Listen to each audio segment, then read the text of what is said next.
saiki kowe arep ngalem nggo napa? Kowe arep ngalem nggo napa? Pendak-pendak kowe entuk mungsuh, kowe mbombong mungsuh ngendak ruang. Ora tau kowe mbombong karo ratu Gustimu dhewe. Saiki sawangen ngaku sencaki ampuh. Ngaku awake atos ning tak cokot gletak kuwi tekaning pati kuwi deloken kuwi. Iso. Ngono kok jongkong-jongkongke ora. Nyatane saiki ndi? Ayo. Kowe ngandhake Setyaki ora kisa tekaning pati.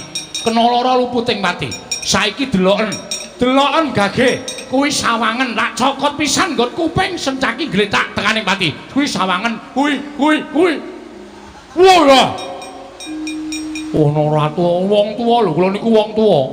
Arep kula niku batur karo sampeyan niku tuwa kula. Mula rasuk nyekeli nggon sirah. Assalamualaikum warahmatullahi wabarakatuh. Kula langkung sepuh tinimbang kula teka panjenengan menika nyuwun priksa dhateng Kang Rayi. Monggo menika wonten madyaning pasewa menawi dipun midhangetaken sanggane Nayaka Punggawa menapa mboten lingsem. Perkara ngelmu ki nek isin ora bakal entuk ngelmu. Yen perkara babakan ngelmu, yen isin kuwi mesti ora bakal dadi wong pinter.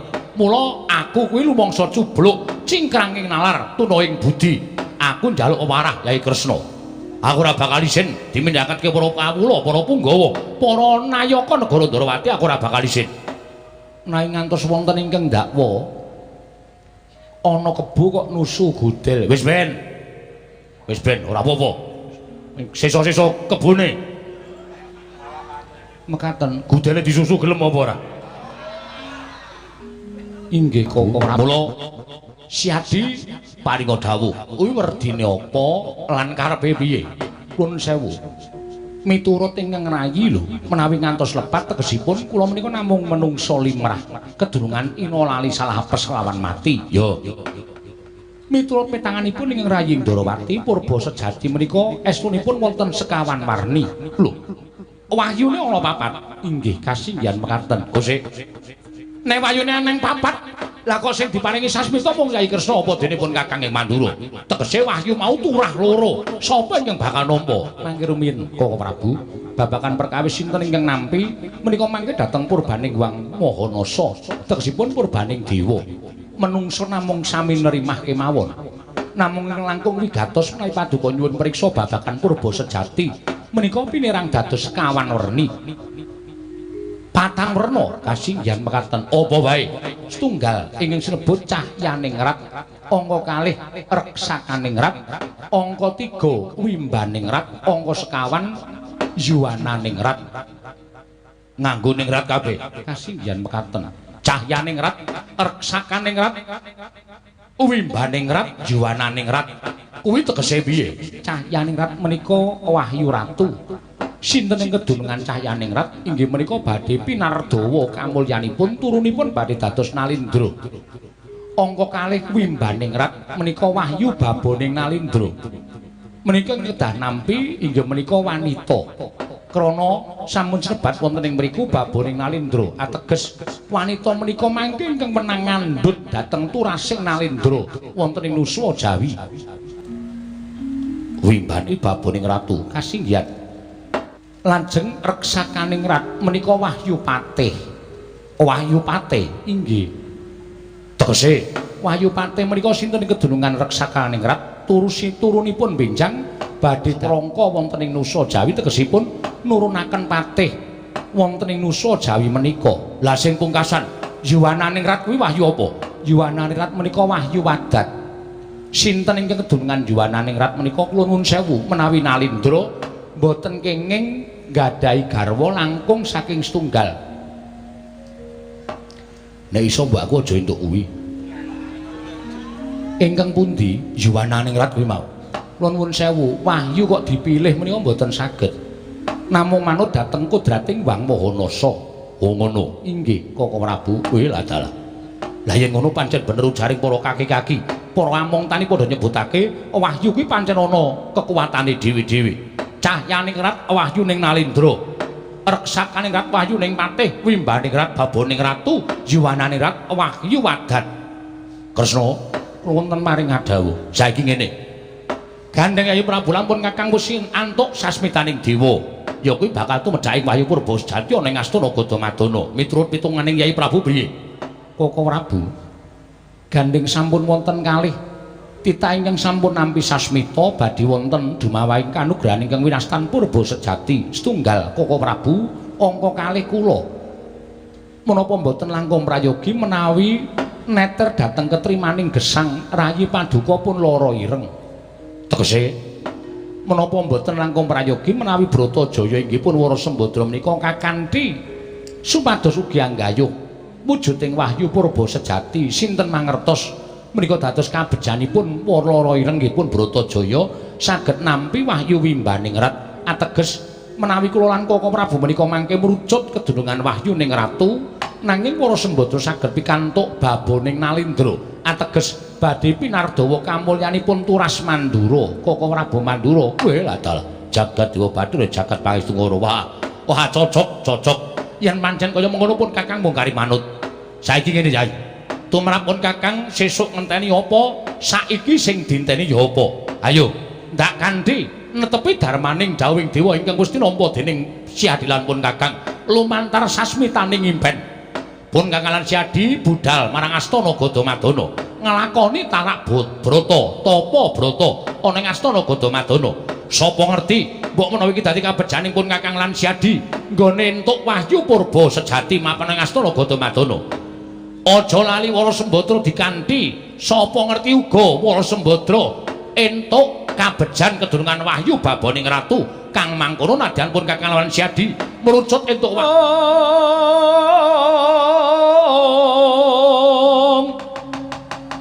Nalindra Mekmarwa sing sang Katri Gumulung Katri Gumulung mangrembak ing wadya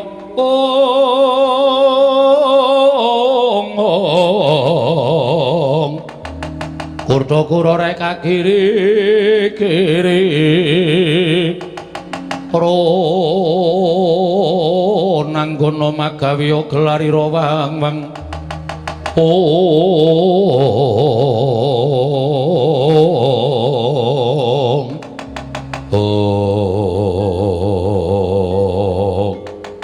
Koko Prabu sampun ngantos kesesa krana petanganipun nembe tiyang tiga inggih menika kula Koko Prabu lan Wara Sembadra menapa mboten langkung prayogi menawi pados setunggal malih ingkang wonten sambung rapetipun darah kaliyan tiyang Mandura utawi sesepuh Mandura supados sak mangke kakanthi sowan wonten ing Astana Gadamadana lah kuwi sing angel ning kono kuwi pun Kakang Cetha putraning Kanjeng Rama Prabu Basudewa Siadi atmajaning Kanjeng Rama Prabu Basudewa sawarga Lara Ireng ya putraning Kanjeng Rama Basudewa sawarga lah iki mung kari siji sapa Kresna nuwun sewu menawi Koko Prabu sarujuk lho sarujuk perkara apa? Wonten mriki tasih wonten putranipun Kanjeng Rama Basudewa sawarga. Lho, aja gawe-gawe. Sapa? Inggih menika Kakang Udawa. Kakang Pati Udawa wonten timbalan. Nadyan dikaya ngapa sira iku uga Atmaja Nalindra ya mengimane mung karo garwa selir. Nanging uga duwe darah tumraping Mandura apa kepengin nyoba ketrimaning urip nggayuh ana ing Astana Gadamadana. Wah, mboten sinuwun. Sampun boten kemawon.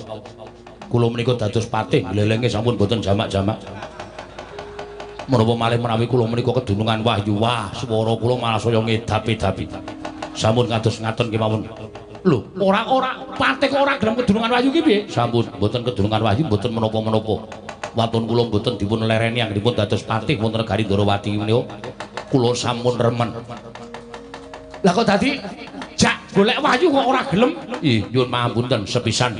Kula menika mboten kepengin kedunungan wahyu angka kalih. Tiyang gayuh wahyu menika kedah tapa brata.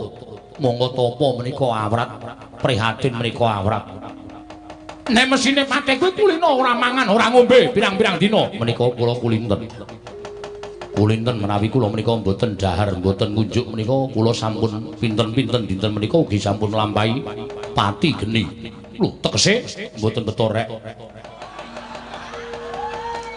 Kakang Udawa kok werna-werna. Nah, nggih ngaten nggih. Malah cengengesan. Wis, Kresna wonten paring dawuh. Ora usah dadak ngejauh dawa. Aku malah kuwatir yen to engko awak dhewe nggone manekung puja semedya ning Astana Gadamadana bubar ora karu-karuan. Merga Kakang Udawa kuwi kondang srogol keladuk wani kurang keduga. Mula luwih becik dina samengko mumpun Kakang Siadi lan Bratajaya adiku wadon supaya budhana ning astana Gadamadana. Malah yen perlu titianku Kyai Puspadenta tak dawuhani supaya mbaya kondur marang Projeng Mandura. Luwih prayoga lamun pun Kakang lawan Siadi nunggal sak rata nitih Kyai Jaladara prapteng ana ing astana Gadamadana Kresna. Kresna sinayang manggelung mintonaken dewe kramanira.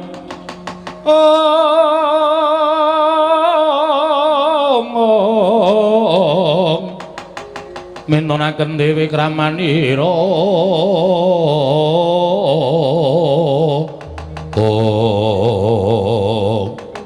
Dereng ngantos jumangkah nata kekalih nalika semanten kasaru geger njaba apa to kang dadi darunane. Ora numatan perkara kang Gajah Medha Kawandilan. Kejawi wonten satunggiling nalindra gagah pideksa ingkang wantun minggah datur ya negari Ndarawati. Miyak kang samya sumewa. Akarya cingak kang samya mulat mangrombrahing para kawula kanca pihak-pihak ana daya minggir mbire jane dalan mene dalan.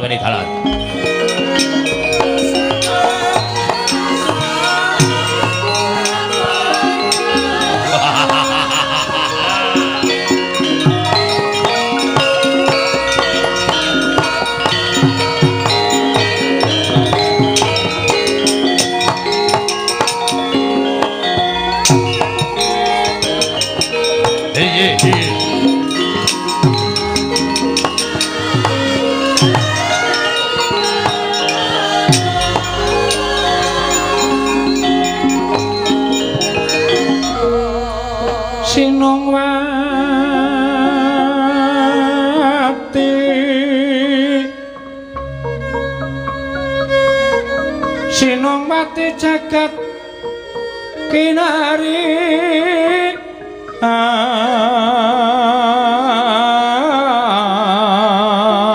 among mbak lumembak ombak ing samudra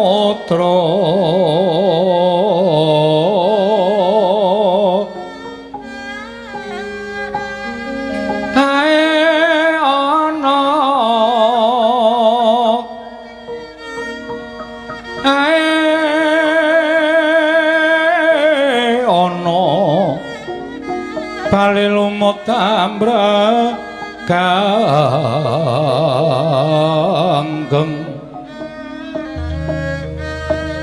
awita dencengan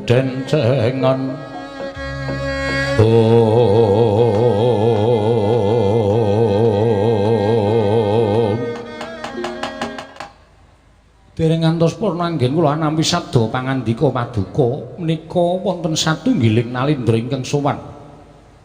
Mongko nitik busananipun sajaipun menika nalindra ingkang sugih bondo bandu waladala jagat dewa Bathara.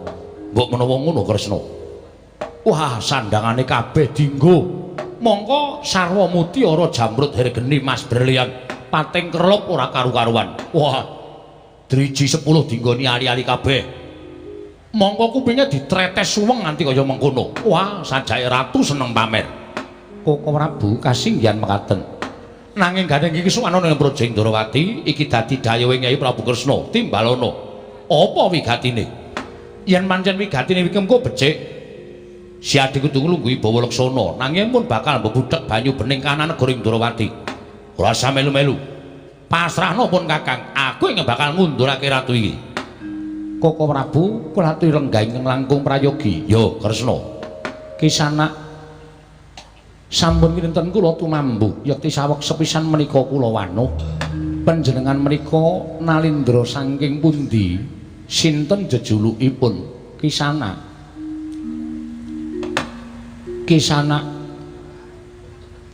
panjenengan menika nalindra saking pundi sinten jejulukipun Kisana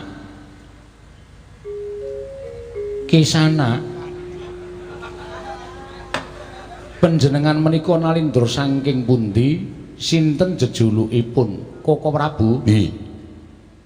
Kok kendel mawon. Mongko mripatipun ugi nyawang kaliyan ingkang rayi ing Ndarawati ning kula dangu kok mendel mawon. Mbok menawa kupinge ketutupan suweng iki.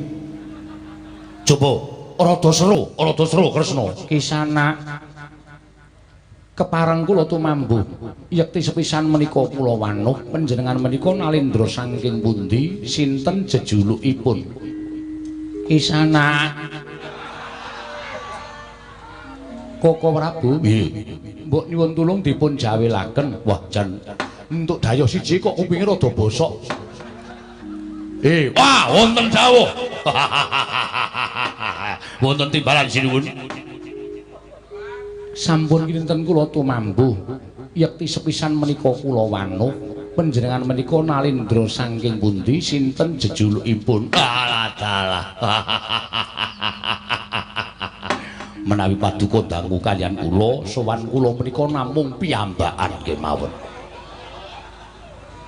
Koko Prabu piye? Kok geseh Koko Prabu?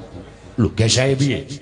Kula nyuwun priksa nami lan negarinipun piyambakipun matur namung piyambakan. Wah la iki sing repot ning kene iki. Wah entuk dayoh kok. Wah piye iki lihar kerampunge piye? Menawi kula kedah swara-swara anggen kula matur rak mboten prayogi jer kula menika nalindra. Ya, kula pasrahaken kaliyan panjenengan ingkang caket kemawon. Ya. Nalindra wonten dawuh sinuwun. Tak takoni ngaku. Gandeng Ayu Prabu Kresna ora iso ngaturi lawan sowanmu, kowe tak takoni matura. Barengipun jenengmu sapa nalindra ngendi? Lan negaramu ngendi? Menawi paduka nyuwun priksa babagan perkawis menika, kula wingking saking negari Pager Wesi. Nami kula Prabu Wirambanadewa. Wis Kresna, wis krungu to kowe? Nalindra saking Pager Wesi Prabu Wirambanadewa. Kula dereng kagungan garwa. Koko Prabu. Piye Kresna? Nyuwun tulung dipun rampungi babar pisan. Wong nyatanipun mboten mireng kula matur menapa-menapa mboten mireng. Wirambanadewa, wonten dawuh. Coba rada maju. Iki, majeng. Iya. Mangke ingkang kiper sinten? Lho. Lah iki ratu bekas dagelan sajae. Wonten mriki. Panjenengan Prabu Wirambanadewa kasinggihan. Nalindra saking Pager Wesi. Lah saiki wis cetha, wis Udawa wonten dawuh. Wis ora usah melu mikir, mboten sinuwun. Wis kepenak rembugane. Iki. Saking negaring Pager Wesi Prabu Wirambanadewa. Nun. Saking negari Pager Wesi Prabu Wirambanadewa. Nun. Enggo anggen kula gumun menika dumugi wonten ing Datulaya wekasan kula boten mirengaken sabdanipun sinuwun Prabu Ndarawati. Krana elokipun negari Ndarawati ingkang keladuk endah persasat kayangan Ngejawantah. Nuwun sewu menapa panjenengan menika ingkang nami Prabu Kresna. Mboten wonten kalih kula nalindra ing Ndarawati Prabu Sri Bathara Kresna. Alah. Wah, bejo kemayangan. Persasat kula menika pikantuk kanugrahan kula saged abenajeng kaliyan nata Ndarawati Prabu Sri Bathara Kresna ingkang nyata nalindra titis Sanghyang Bathara Wisnu inggih titis Sanghyang Bathara Suman dewa sing tukang ngandung kabagyan wonten ing jagat. Inggih Kisana. Lajeng wigatosipun menapa negari kula menika ngantos keberbeken ngumandhangipun nalindra Ndarawati Prabu Kresna. Sedaya kawula kula menika sami tresna kaliyan panjenengan. Sedaya kawula kula menika nadyan kula dadi ratu ning gambar kula mboten wonten sing dipajang teng omahe kawula kula. Sing dipajang teng omahe para kawula menika namung gambare Prabu Kresna ing Ndarawati. Kula menika gumun panjenengan menika dados nalindra mbawahi para kawulanipun mboten sami majang gambaripun panjenengan kok malah mboten murina, mboten serik. Menika kados pundi? Mboten, ginanipun menapa kangge Sri? Ginanipun menapa? Toh kula sampun dados nalindra. Ingkang kula betahaken do nalika semanten menika namung suwantenipun para kawula kula sareng sak mangke sampun milih dhateng kula sampun dados ratu, arda dijeng jempalik ya karepmu, arda sekarat ya karepmu. Sembaku kula sampun dados nalindra. Arda tresna karo nalindra liya mboten menapa-menapa. ngaten to. Nggih. Lah lajeng wigatosipun kula menika dipun perintah ratu Gusti kula. Lho, mangke rumiyin panjenengan menika rak Nalendra to? Nggih. Kok tasih nggadahi ratu Gusti menika dos pundi? Tegesipun panjenengan menika Nalendra dipun jajah Nalendra sanes. Mboten dipun jajah. Kula menika Nalendra merdika. Kula menika Nalendra madeg piyambak. Nanging kula nggadahi ratu Gusti. Lah inggih tegesipun panjenengan menika tasih ke bawah dhateng Nalendra sanes. Mboten. Kula menika mboten dipun jajah, mboten dipun bawahaken. Ning pendak sesasi pisan kula ngaturaken glondhong pengareng-areng gupeni po. Nalendra saking pundi? Sinten jejulukipun? Nalendra saking Tawang Gantungan, jejulukipun Prabu Godayitma. Menika Nalendra wengis. Menika Nalendra ingkang kejem. Mila kula dipun dhawuhi dening Sinuwun Prabu Godayitma menika prasasat sampun abenajeng kalian dewaning pepati. Tumuli kula bidhal. Wigatosipun menapa? Kula dipun aturi supados ngaturaken nawala kunjuk Sinuwun Prabu ing Ndrawati. Nawala kula kunjukaken monggo kula aturi nyurasa. Kula piyambak dereng mangertos menapa ta isinipun nawala menika Sinuwun. Kagatrisang kapirangu renanggul kinempit kambit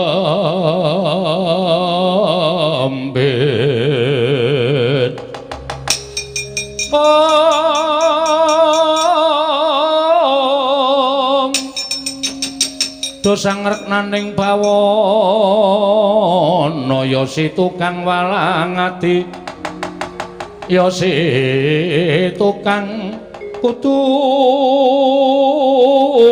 kering ya si tukang ana sing tias ing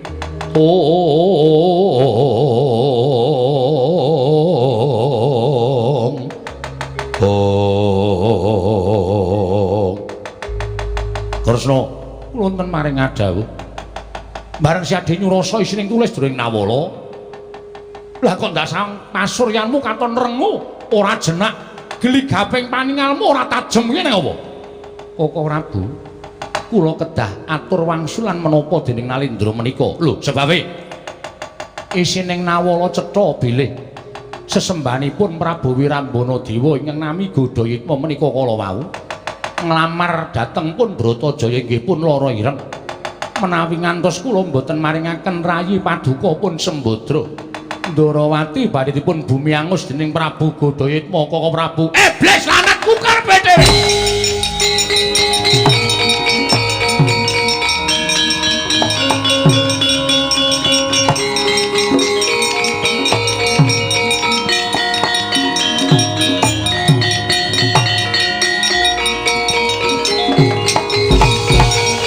Maning jajaran sukertaning bawana.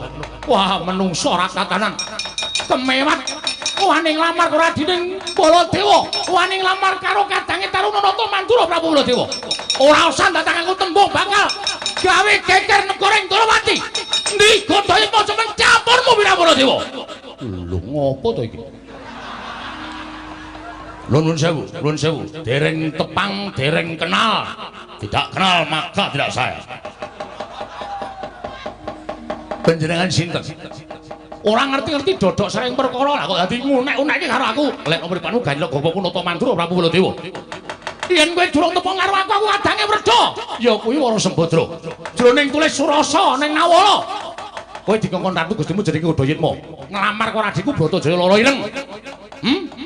Yen Nyai Prabu Ndrawati ora maringake lara ireng marang Prabu Godayitma, sumbare negara Ndrawati bakal didadekke bumi angus.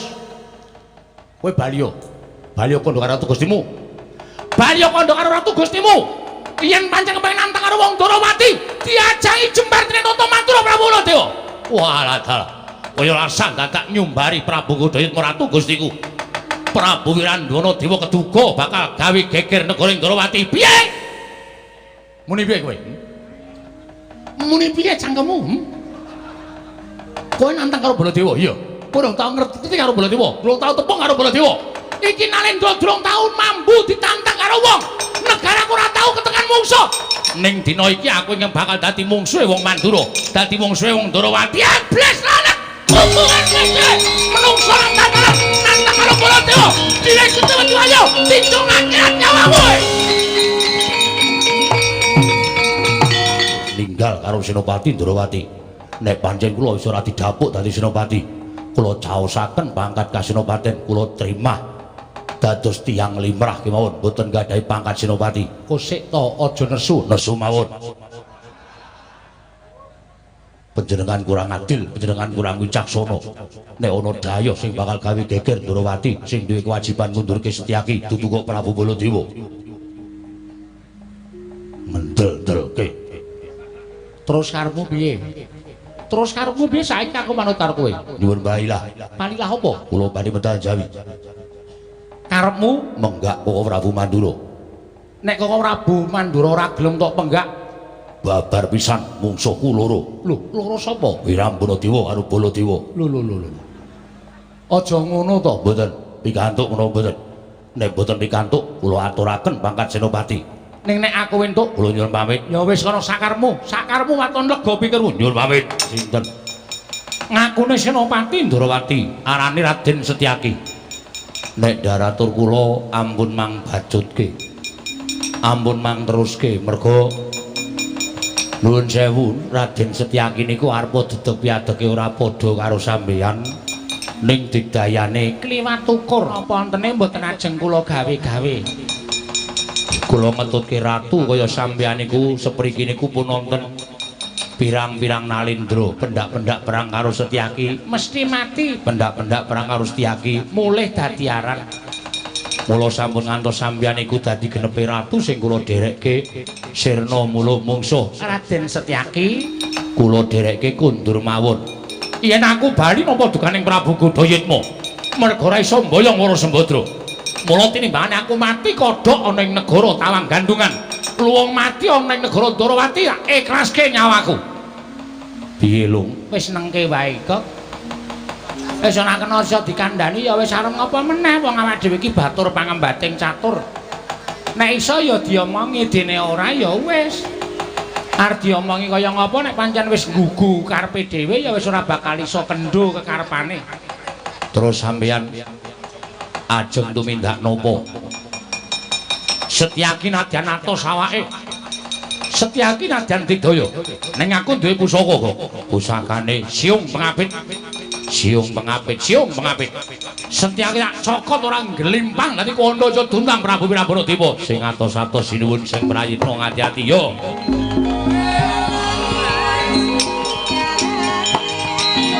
Edgar.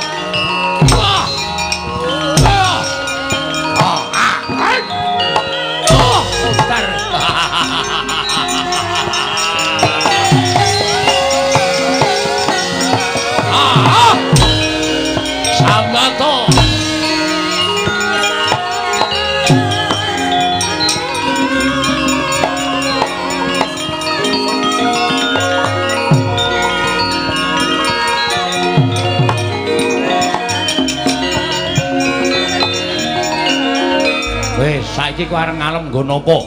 Kowe arep ngalem nggo napa? Pendak-pendak kowe entuk mungsuh, kowe mbombong mungsuh ngendak ruang. Ora tau kowe mbombong karo ratu Gustimu dhewe. Saiki sawangen ngaku Sencaki ampuh. Ngaku awake atos ning tak cokot gletak kuwi tekaning pati kuwi deloken kuwi. Bisa. Ngono kok jongkong-jongkongke ora. Nyatane saiki ndi? Ayo. Cokot pisan nggon kuping Sencaki gletak tekaning pati. Kuwi sawangen, kuwi. Wah ya. Ana ratu wong tuwa lho, kula niku wong tuwa. Arepa kula niku batur karo sampeyan niku tuwa kula. Mula rasuk nyekeli nggon sirah. Lung. Rene yo. Ngapa? Setyaki mati. Setyaki mati ki lakone apa? Lho nyatane tekaning pati kok. Kuwi ora mati ning ngaso. Kok iso? Ngaso. Nata ambegan, nata pikir, nata tenaga. Ratu Gusti iki bakal tak kapane. Terus kowe bakal tak kapake kuwi karo Setyaki wis ditung. Mula wong tanah Jawa ki nek ngaso ora ketara kaya ngono kuwi. Wis to. Percaya karo aku? Apa iya? Domongi kok maido senengane. Lho, Dalem tak cokot mati. alah Setyaki kok ming sak cokotan.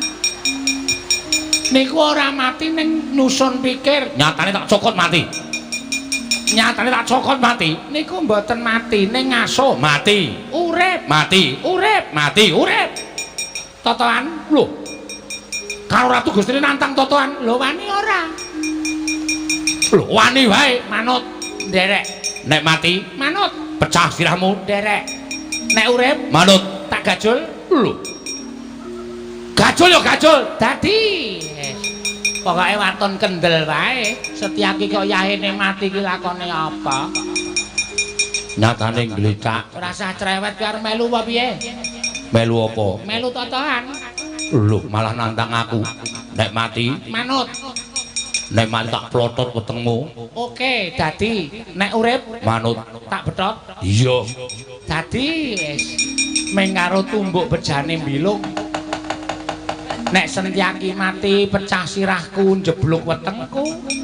Ning nek Setyaki urip nggajul juragan betot kang togok. Ya ming kari wong ki neter ketrimane ngurip. Oh alah Den, Ndara Setyaki satriya pengpengan kok ming sak cokotan. Nek cara aku isin Senopati Ndarawati singa singaning negara Ndarawati kok ming mati sak cokotane nek cara aku wirang.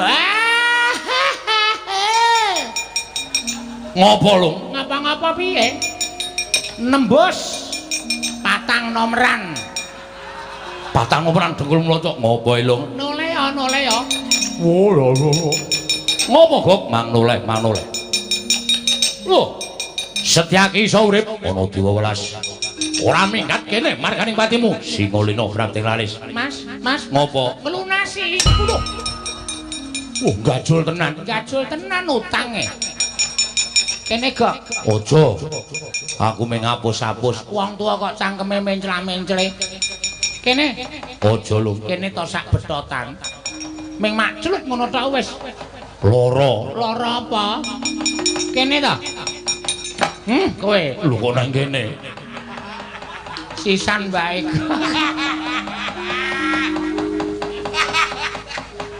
Setyaki gugu karepe dhewe isih ana diwa welas. Oh, bapakmu. Ayo ketapno Purwadya bolong.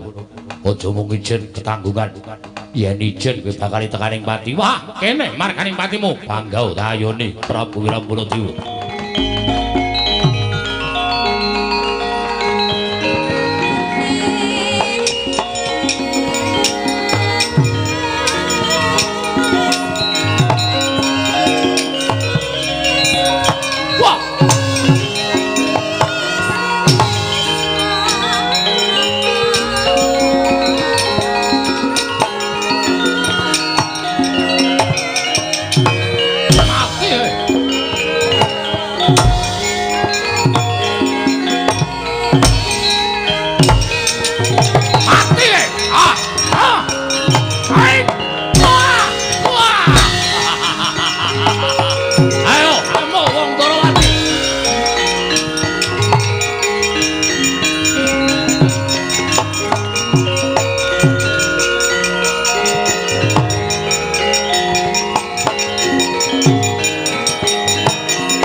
Dewa Narpati Tuwinares Sora Kresna kalangkung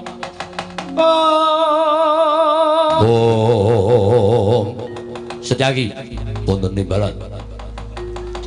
Kowe mau matur karo panjenenganipun Kakang. Yen to munduring Wirambanadewa pasrahke marang Siadi. Siadi wis sago. Bleduk mangampak-ampak lebur kasaputing kang ketok kerai banteng karo macan. Ning jebul trimana wis dadi peperangan antaraning Siadi karo Wirambanadewa. Kasinggihan mekaten. Kok mundur? Ih, Koko Prabu. Sampun ngantos paring duka dhateng Rayi. Sebabe kados drodhok awakipun ing rayipun Setyaki. Satemah kula dipun gertak kendang kamracun dang kontal kamrapal. dasaripun ingkang dipun ajeng-ajeng dening Prabu Wirambana Dewa sanes ingkang Rai Setyaki. Sing diarep-arep Wirambana Dewa sapa? Paduka Kanjeng Prabu ing sampun wantun dak.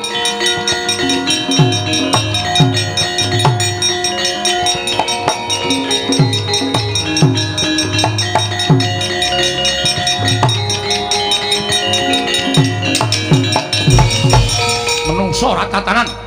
Wis jelek nyawang garing Jakarta sampe rembulan. Nyidam terbelo kowe nantang karo Baladewa. Apa niki sing tak karepke? Kowe sing wani ngendhak sikara karo Wirambana Dewa. Apa Nalindra ora ngerti tata krama? Apa Nalindra ora ngerti unggah-ungguh? Ing atase aku dayuh didugang nganti kontal saka pendopo negara Indrawati. Sing tak wedeni apamu? Ora minggat dublang tukang wah! Ayo, Makna Sastra Jendramu, wateng naji Jaya.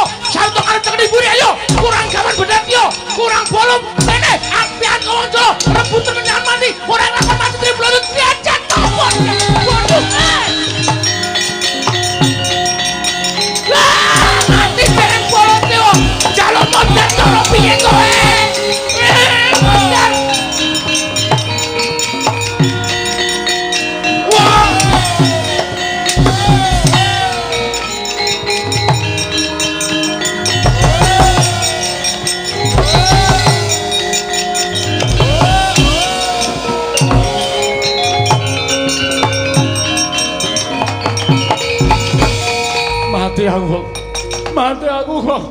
Mati aku musuh Baladewa ora endo papan kok. Mati aku. Sabar sareh. Mboten sah bengok-bengok ndak malah konangan wong Ndrawati. Wah edan. Wah ratu galake ora umum. Aku ora dinehi nggon. Ngantem pisan pindho malah diunek-unekke didugang kira iku ijata sira iku. Mati aku kok. Aku slametno kok. Niki pun kula slametke. Dhewe mongko sikile ndugangi tangane ngantemi cangkeme ngunek-unekke kaya ngene piye? Nggih niku watake Baladewa ngoten niku. Edan. Ampun seru-seru. Nek nganti konangan wong Ndrawati remuk niki kula karo sampeyan jegur teng jugangan. Halo, Adang. Sareh. Halo. Bilong piye bilong? Duka ora ngurusi bilung sing babaku kula nyelametke sampeyan. Halo ati.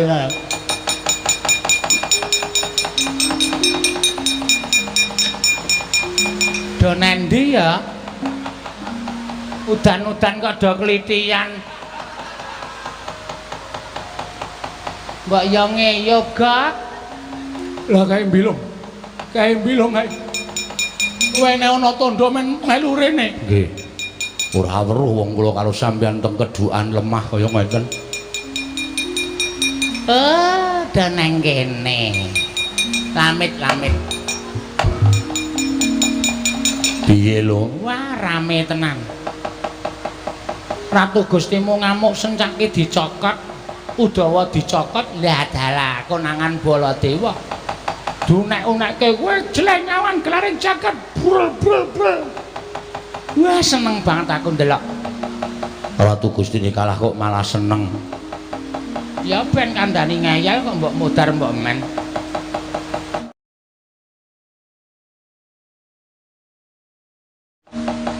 Sareh aja seru-seru ndak malah konangan wong Ndrawati. Setyaki wonten timbalan. Ratu mau tak ajari lang tak kedhepe iki. Sajake ndelik.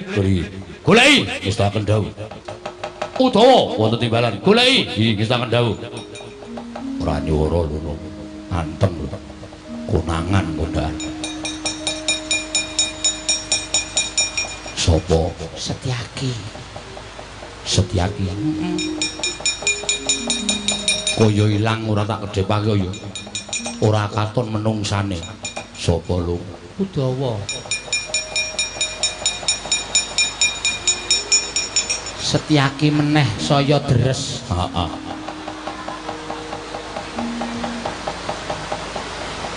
Udawa saya deres. Heeh.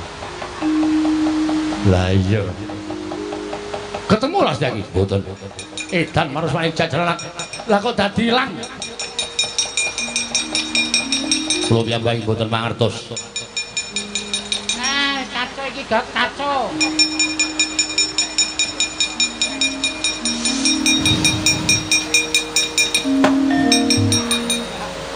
Kok ora keslomot. Wis ngerti kok aku kok. Udawa kok udan-udan kok udut. Aneh-aneh ora. Ora ketemu nalar to kuwi ya wis mlebes ket mau to. Ah iya. Rumangsaku kok werna-werna wae. Lah terus piye iki? Melayu wae kok. Melayu wae. Kresna rung liwat ki. Ya iso ben ora liwat ya ben Kresna ora usah dikon liwat. Kaya ngene kanane kok ndadekakon Kresna liwat barang. Monggo Gusti. Liwat ndi kok mlebet ngalaske mawon lancar.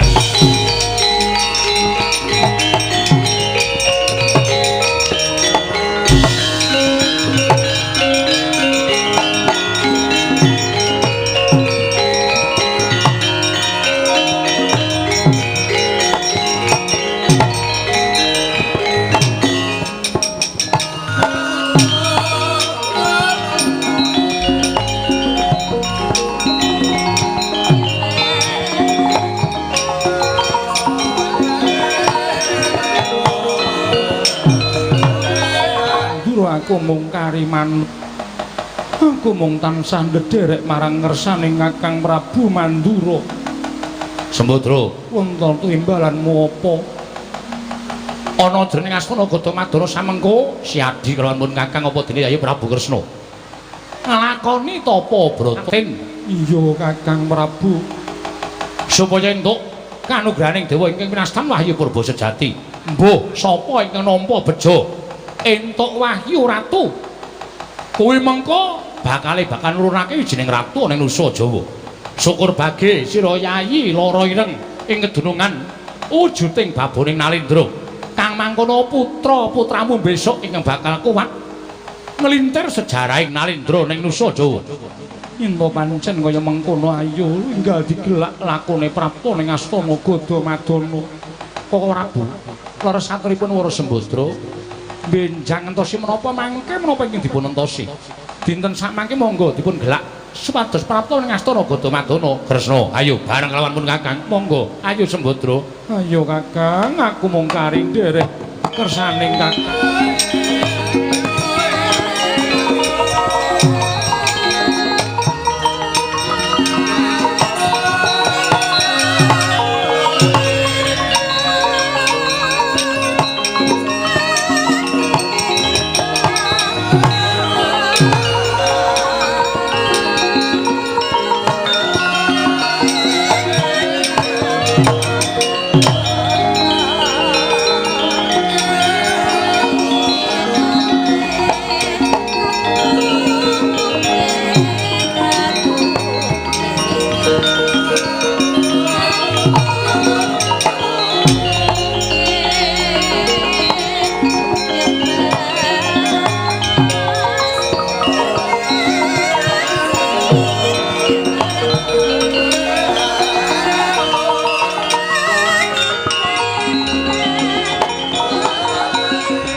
Anggro sesumbar lindho bumi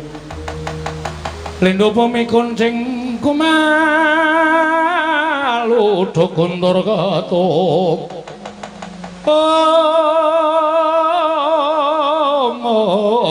ngambang dosang Wisnu Bathara jagat wasaning Bathara kasinggihan mekaten sinuwun sesembahan kula Prabu Godayitma mboten nyana bilih paduka malah sampun caket kaliyan negaring Ndarawati. Ya pancen bener. wis ora iso ngampah marang kekarepan ingkang drebala jroning ati. Kumudu aku weruh kalawan citraning titising Widawati ingkang mapan ana ing angganing lengku garwa nalindring tawang gantungan Prabu Gudayatma. Mugi antadosna ing kawuningan sinuwun. Sewu-sewu kalapatanipun ingkang abdi tadah wadana. Nyuwun pangapunten lan kula nyuwun gesang. Kula sampun ngaturaken awala kunjung sanipun sinuwun Prabu Ndrawati lan awala paduka sampun sinurasa dening Nalindra ing Dwaraka. Nalika semanten dupi wuninga bilih isining nawala boten sane kejawi namung anggen paduka badhe mengku garwa pun diahayu lara ireng inggih pun para sembodra. Katingal murina penggalipun sinuwun Prabu Ndrawati ingkang boten trima kadangipun sepuh Nalindra ing Mandura Prabu Baladewa. Ingkang abdi sampun budidaya nglampahi perang wonten negaring Ndrawati abenajeng kaliyan Senopati. Ingkang sekawit ingkang abdipun Wirambana Dewa saged mimpang utawi saged unggul. Nanging sareng ingkang majeng nata Mandura Prabu Baladewa. Diwaji sewu-sewu kalapatanipun ingkang abdipun Wirambana Dewa kula tadah wadana lan nyuwun gesang. Ingkang abdipun Wirambana Prabu Gudayatma. Bilih proping kula tindakaken cabaring damel. Wah, iblis anak karepe dhewe.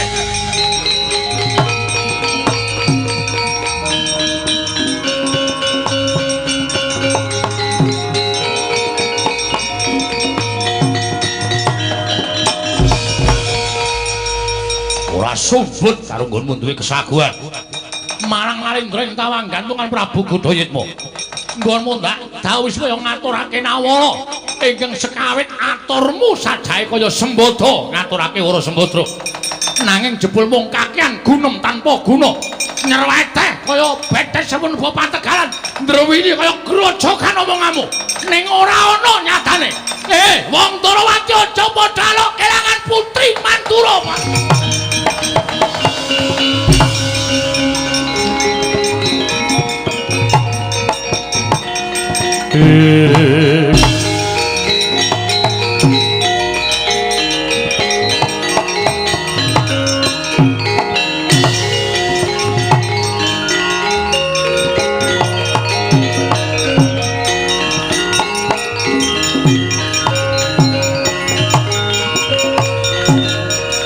Sritina ning pasewakan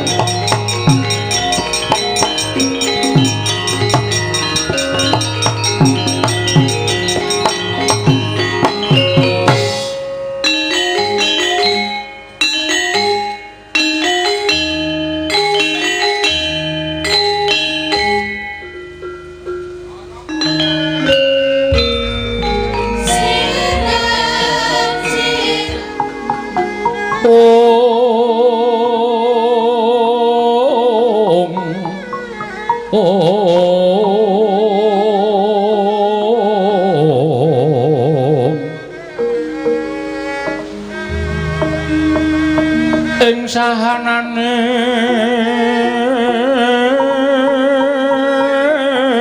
kang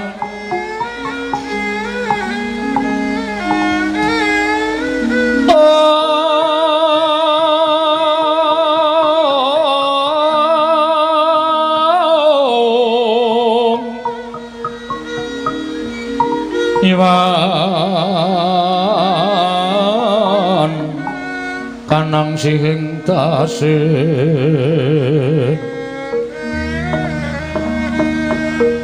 mawe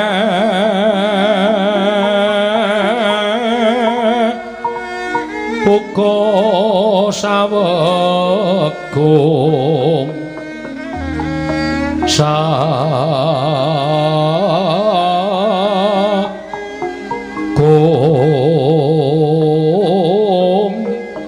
mering delan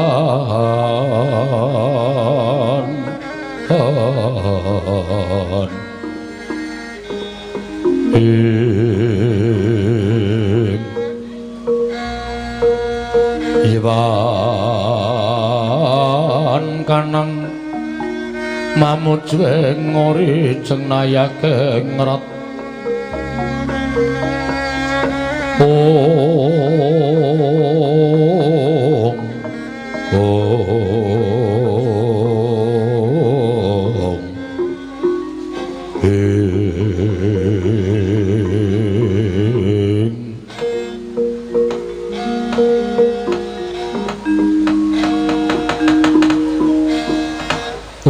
Wastuna Musita perkencang warudayang pak pong mbok bolong kali cedhe sapa sing gawe ora pidi sowanipun sukma sekawan ing ngriki lenggan sak mangke kula timbali wonten ing Bali Martya Kunda manik dalah menika mboten paling kados wayah paduka pun rekyan Warasinta nalindring Pancawati Prabu Rama Wijaya miwah Satya Inggiri Kastuba pun Lesmana namung dadosaken ngumpul raos sing manah kula dene wonten jalma alus ing mapan wonten sakwingipun Lesmana menika sinten Di menika wujud kasutapanipun Lesmana anggenipun sampun lampah wadat boten sesenggolan kaliyan wanita slaminipun gesang temah babar wujud jalma alus ingkang winastan Lesmana Sadu Kakang dalah Lesmana Sadu kasinggihan mekaten saha sukma sekawan ingkang dadosan saking Sinta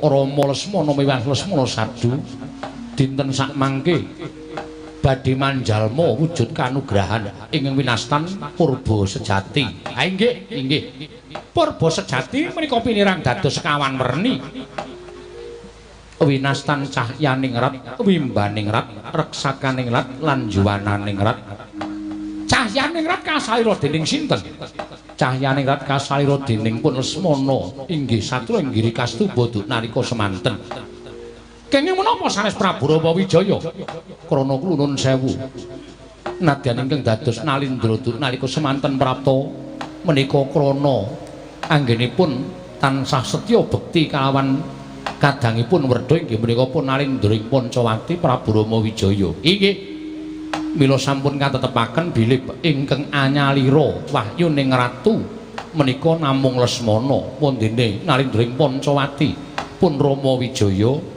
namung anyalira wahyuning patih inggih menika reksakaning rat wondene wimbaning rat sampun boten keliya malih kasalira dening Rekyan Warasinta wondene yuwananing rat utawi wahyu wadat kasalira dening Lesmana Sadu inggih menika ingkang pengker piyambak menika Kakang dalah inggih kabijaksanan Paduka Adi Pramesti itu mulai katimbalana ingkang wayah ingkang sampun ngabiyantur ngersa Paduka Adi Pramesti Manikmaya Kakang Rada latri lenggah ingkang langkung mrayogi inggih ngestaken dawuh Sinta sembah bekti kula kunjuk ngersa Paduka Wangadi Pukulun iya Rekyan Warasinta ulun tompa karya bombong tias ulun Rama Wijaya Pukulun wonten timbalan kula ngaturaken sembah pangabekti kula kunjuk iya Rama ulun tompa Lesmana Pukulun kula ngaturaken sembah pangabekti kula kunjuk Lesmana ulun tampa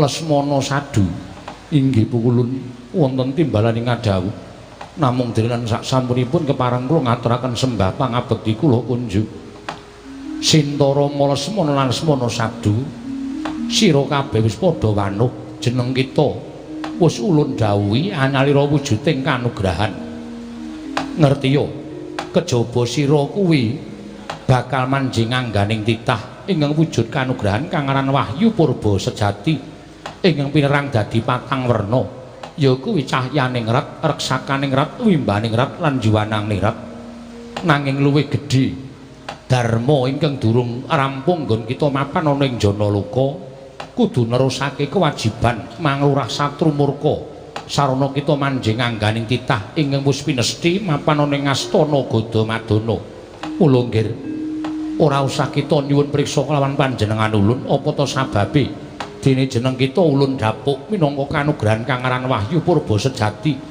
sayektine Rama lan Lesmana apa dene Rekyan Sinta lan Lesmana Sadu apa ingkang kita lakoni ning jagat duk nalika semana sayekti dina iki durung paripurna mula kita kudu tumimbal lair momong angganing titah ingkang kewajibane tanpa beda kaya kita duk nalika semana mangrurah satru murka hambrasta angkara murka ingkang gumlaron ning jagat mula kang sangka kuwi nggih wis ulun tetepake nggon kita bakal manjalma angganing titah sayekti mboya ana liya kejaba mung ana mapan Astana Gadamadana ya titah ingkang wis piniji bakal pikantuk kanugrahan samengko padha bakal mapan ana ing Astana Gadamadana ya mung pertitis nggon kita matrapake kalawan kasuwargan kita sabab yen to nganti kleru nggon kita matrapake kasuwargan sayekti bakal ngubar jagat saisine nanging yen totrep lan jumbuh kelawan kewajiban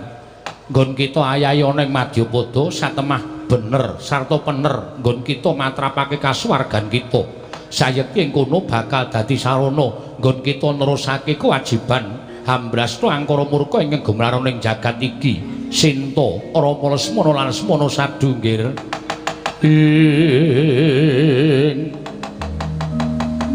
tan samar pamoring sukma sinukmaya winah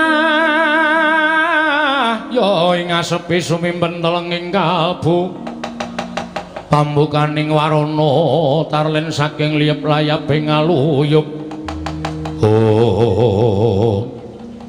Prastada Paduka Hyang Adi Pukulun Lilanana ingkang abdi madal pasilan nindakaken dhateng kewajiban semanten ugi Pukulun kula nyuwun tambahing pangestu kula iki nyuwun pamit Pukulun mandhap wonten ing astana Gadamadana Pukulun menapa ing dados dawuh Paduka ingkang abdi punesmana sadutan sangestu padha surtiti ati-ati duga-duga digawa ulun sangone puja mantra rahayu niskala saklaku jandra kita satemah kita bisa manjing kelawan kasuwargan kita wahyu purba sejati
sing gawe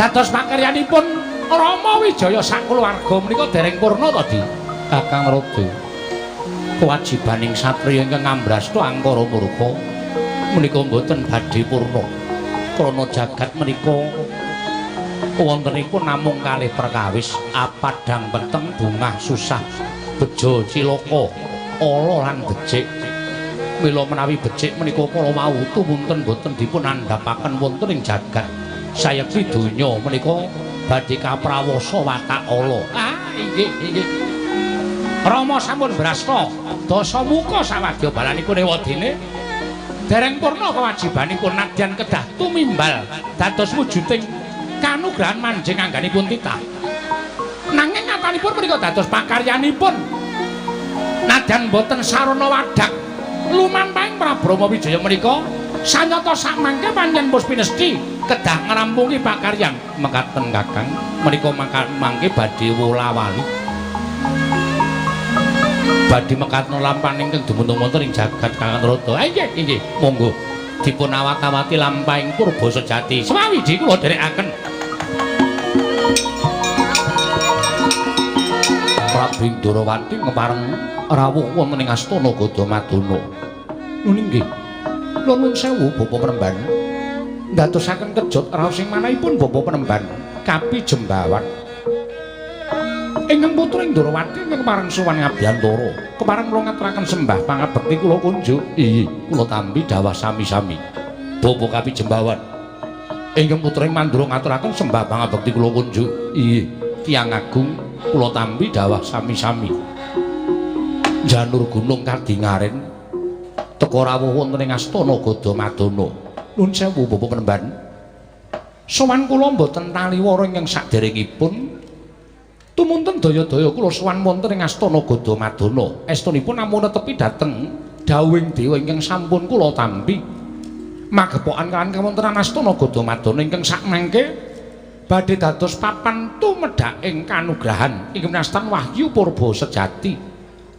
Milenging saking menika tumunten kula kan Kaka Prabu Mandura suman ngersanipun Bapa Kapi Jembawan inggih wigatos nyuni dipalilah paduka bapa Panembahan Kapijembawan keparenga suka liraning penggalih sakmangke keparenga ingkang putra manjing telenging astana Gadamadana krana anggen kula kepengin sanget neter dhateng ketrimaning gesangipun ingkang putra ing Darawati sageta ing sakmangke kula pikantuk kanugrahan peranganipun Wahyu Purba sejati menika bapa Panembahan Kapijembawan miat langening kalangkuan aklar pandaan moncar tinon lir kekunang surem soro tetahan badang kasoran bajaring purnaming kekono dasari mongso katiga ing anak Prabu Ndarawati gandeng astana Gadamadana menika papan pesaranipun darah Mandura ingkang sumare menika nalindra ingkang lenggah wonten negari Mandura mila menawi jengandika badhe tuwi dhateng pasaranipun para pepunden menika Purbawasa wonten asta paduka anak Prabu Ndarawati Bapa Jembawan wonten dawuh sinuwun namung kula suwun kanthi sanget sakmangke Bapa Jembawan wonten suka lilaning penggalih sakmangke ngemot-emot dhateng aturipun ingkang putra Mandura kepareng anak Prabu Baladewa badhe paring dawuh menapa kula suwun kanthi sanget menawi sakmangke wonten wujuding satriya nalindra menapa dene Brahmana ingkang badhe mlebet wonten astana Gadamadana menawi menika mboten wonten sambung rapeting darah kaliyan turas Mandura kula suwun sampun ngantos dipun paringi palilah sabab sakmangke namung badhe ngridu anggen kula lan kadang kula Yai Prabu Kresna Anggayuh wujuding Wahyu Purba sejati menapa sampun dados dawuhipun sinuwun Mandura badhe kula estakaken monggo kula aturi tumunten manjing wonten teleng astana Gadamadana sinuwun kekalihipun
Kanjeng langit kelap-lapaton lir kincanging risang mawe gandrung mboten pangling kados Kyai Semar iya Jembawan aku sing sowan Ki Lurah Petruk Jembawan Ki Lurah Bagong munyuk tuwa Gus gong kuwi karo Kapijembawan kae iki pendhita nek ra munyuk ha iya nek munyuk tuwa ya aja nesu wonten menapa Kyai Semar dene sowan utawi rawuh wonten ing astana Gadamadana nglarapake karo bendaraku Ndara Permadi nggone kepengin nyuwun palilah kalawan kowe bakal mlebu ning astana Gadamadana Jembawan nyuwun pangapunten Kyai Semar sepinten kalepatanipun ingkang abdipun Jembawan kadah wadana piye menika kala wau rawuhipun anak Prabu Ndarawati miwah anak Prabu Mandura sumawana ingkang rayi menika pun Gusti Ayu Bratajaya inggih lara ireng paring dawuh kaliyan abdipun Jembawan bilih samangke badhe anggayuh kanugrahaning Dewa mapan ing astana Gadamadana monggo wanter ngendikipun sinuwun Prabu Mandura bilih sinten kemawon ingkang badhe mlebet wonten ing astana Gadamadana menawi wonten sambung darah kaliyan turas Mandura mboten kenging mapan wonten ing astana Gadamadana. Lah terus ndaraku iki Ndara Permadi iki apa ora mbok keparengake mlebu ning astana Gadamadana? kula sampun matur menawi mboten wonten sambung darah kalian tiyang Mandura mboten dipun keparengaken. Jembawan kowe iki kethek tuwek ora ngerti.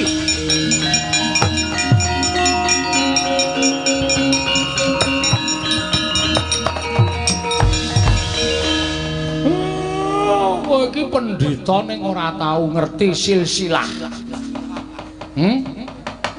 Coba saiki petungen. Ndara Permadi kuwi putrane sapa? Raden Permadi menika atmajanipun sinuwun Prabu Pandhu Dewayana. Kuwi rak sudarmane utawa bapakne. Lah ibune menika atmajanipun Dewi Kunti. Nyuk. Ibune Ndara Permadi Dewi Kunti kuwi saka ngendi? Hah? Saka ngendi? Ceceki untune wae, Pak. Aja kok kowe iki radonge kok senengane melarang-larang sampenake dhewe. Kuwi rayine Sinuwun Basudewa. Sinuwun Basudewa ki wong tuane Ndaraku Ndara Kresna, Ndara Baladewa karo Ndara Lara Ireng. Iki eneng turas Mandura, iki eneng getih Mandura. Kok kowe iso muni nek Ndara Permadi ora getih Mandura? Ih. Nyuwun pangapunten. Nyuwun pangapunten bubuti wulumu modar. Inggih, nyuwun pangapunten. Widen, mlebu wonten astana kula sing tanggung jawab jembawan iki.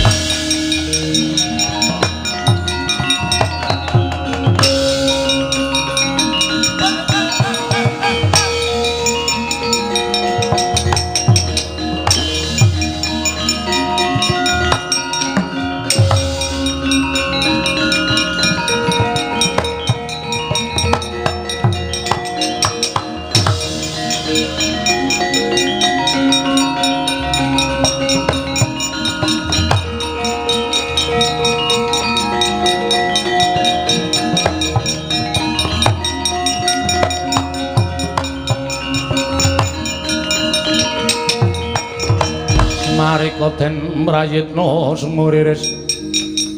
semuriris eka balik titiyane Gandayani. Kakang Semar, eneng apa teka kowe nyandhet lakuning Permadi? Mangke riyen Astana Gadamadana niku papan sing ora lumrah, papan sing gawat. Iya. Monggo kula ngerti sampeyan niku ajeng mlebu ning Astana Gadamadana jumbuh kaliyan sing mangdhawuhke wau. Entuk sasmitaning dewa supaya nggayuh wahyu purba sejati rak ngoten to? Iya. Mengkeh teng jroning Astana Gadamadana menika wonten wujude Sela Gilang. Wujud Sela Gilang nggih. Niku papan pelengganing Sinuwun Prabu Rama Wijaya duk nalika mejang kaliyan ingkang rayi Raden Barata nalika dipun dawuhi supados gumanti keprabon wonten ing Ayodya. Iya. Sampeyan mangjajal lenggah wonten ing Sela Gilang niku. Nek sampeyan kuat lenggah teng Sela Gilang niku teges sampeyan sing kuat kedunungan wahyuning ratu. Mengkono Kakang nggih, ning kula njaluk sampeyan mang sifat panglemunan. Tegese aja nganti iso disawang nganggo netra lumrah. Mangilangi wujud sampeyan, watak panglemunan. Mengkono. Pun sampeyan mang lenggah disiki Nalendra Ndarawati kaliyan Nalendra Mandura kalih Dewi Bratajaya mang disiki sampeyan mang lenggah teng watu niku ning kanthi panglemunan lho kula weling. Iya Kakang Semar ngesta kenggal.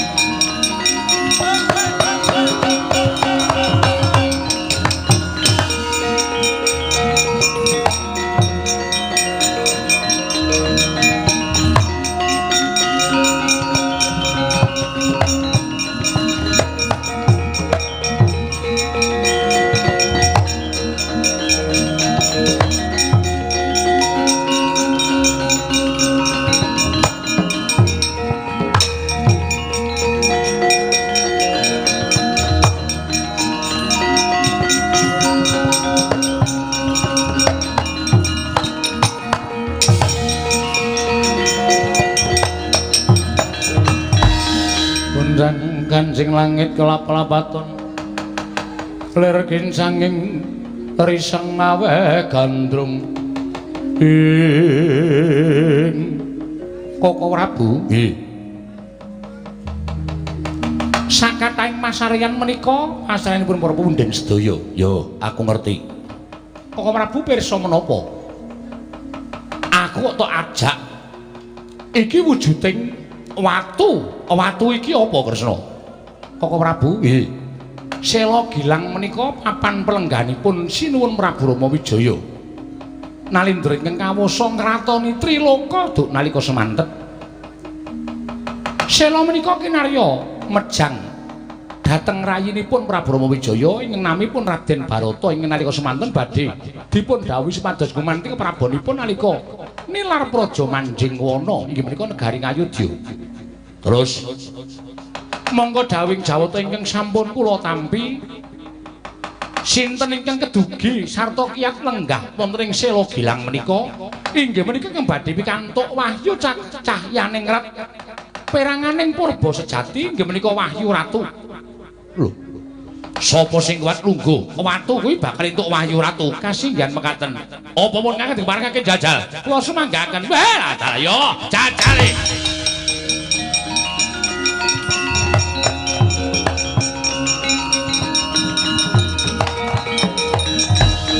Jumangkah Sang Baladewa nalika semanten arsa lenggah madaning Sela Gilang tilaranipun Sang Nata Prabu Rama Wijaya parandening sak mangke datan prayitna bilih mriku sampun lenggah Sang Permadi ya panengah Pandhawa dupi Sang Baladewa arsa lenggah telenging Sela Gilang den jongkongake dening Sang Permadi dawah kalenggak kagiat nata ing mandura wau.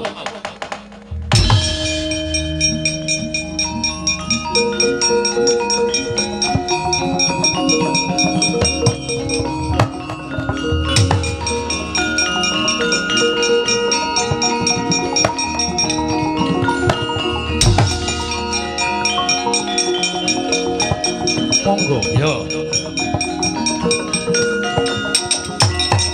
Wah! Wah, edan. Wah. Wah.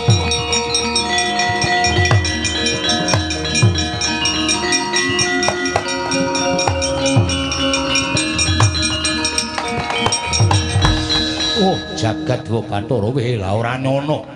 Ing atase wujuding watu wae kok kekuwatane ngedap-edape. Marang pun Kakang arep lungguh ning watu Gilang mau, kaya ana tangan ingkang duwa lawan pun Kakang wekasan pun Kakang tiba kalenggak. Kresna, wis aku trima. Mopo yen ngono pancen dudu ginaris panguwasaning dewa aku entuk wahyu ning ratu. Ora apa-apa. Ning tak jaluk peranganing pun Kakang apa dene Siadi apa dene Loro Ireng ing kedurungan wahyu ning ratu. Coba Siadi jajal. Koko Prabu. Nggih. Pangraos kula kok mboten sekeca.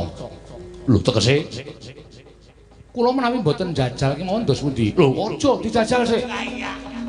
Dijajal sik. Nanging mboten sekeca. Lah, terus sampun kula mboten kemawon. Lho, Siadi mengko ora entuk Wahyu Ratu, mboten pikantuk Wahyu Ratu mboten menapa-menapa.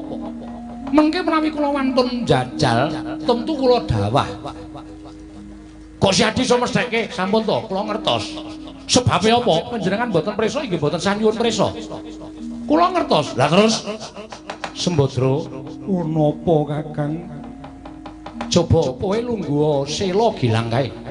Mbok menawa Siadi pinesti entuk kanugrahan baboning Nalindra, ora entuk wahyu ning ratu, ning watune entuk baboning ratu wis padha wae Sembadra. Nyuwun pangestu ya Kakang. Ya.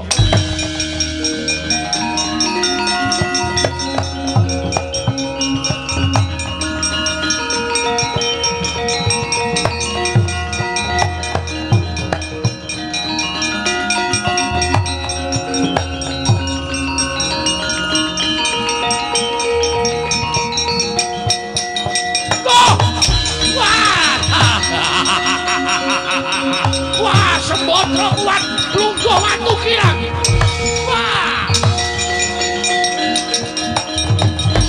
Wah, pancen ketrimane wong urip ki dhewe-dhewe Kresna. Pancen trimane wong urip ki dhewe-dhewe.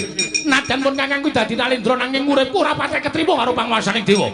Ning nyatane Sembadra, adiku wadon iso lungguh ning Sela Gilang. Wah, cetha yen Sembadra bakal entuk wahyu baboning ratu. Inggih Koko Prabu. ning sing sabar to ora usah bengok-bengok wong gaya wahyu kok kaya tawa obat. Obat dengkul mlocot lho. Ratu kok padange tawa obat. Mboten sah bengok-bengok. Sembadra.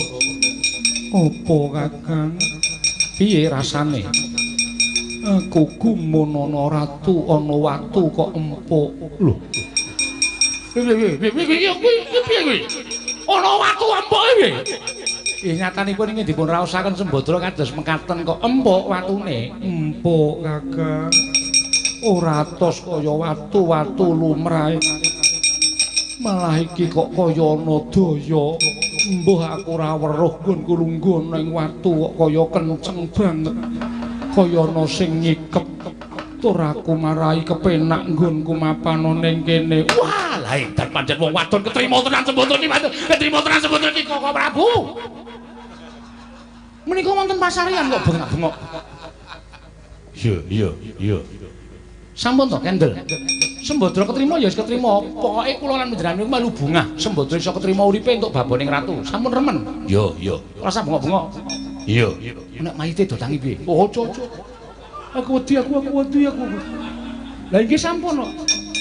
Senengane kok bengok-bengok. Wong ning pasaryan gak sak penake dhewe ora. Wis mapan Sembadra. Wis Kakang, wis kepenak nggonku mancing.